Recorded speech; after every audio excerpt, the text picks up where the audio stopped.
राज्यामधली आरोग्य व्यवस्था सध्या व्हेंटिलेटरवर आहे की काय अशी आता चर्चा रंगलेली आहे।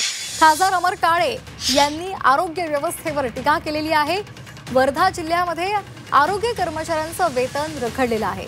राज्यामध्ये आरोग्य व्यवस्था व्हेंटिलेटरवर असल्याची टीका खासदार अमर काळे यांनी केलेली आहे। अनेक उपजिल्हा रुग्णालय ग्रामीण रुग्णालयामध्ये डॉक्टर उपलब्ध नाहीयेत, आरोग्य कर्मचाऱ्यांचं वेतन सुद्धा झालेलं नाहीये। अशी बिकट अवस्था असताना शासन सातत्याने याकडे दुर्लक्ष करते असा आरोप अमर काळे यांनी केलेला आहे। व्हेंटिलेटरवर असा माझा स्पष्ट आरोप आहे। संपूर्ण राज्याचीच आरोग्य व्यवस्था व्हेंटिलेटरवर आहे।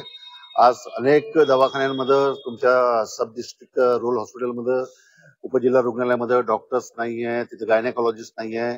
डिलिव्हरी करता आम्हाला आरबी वरनं इथे वर्धेला पाठवावं लागते। ही आमच्या सब डिस्ट्रिक्ट हॉस्पिटलची परिस्थिती।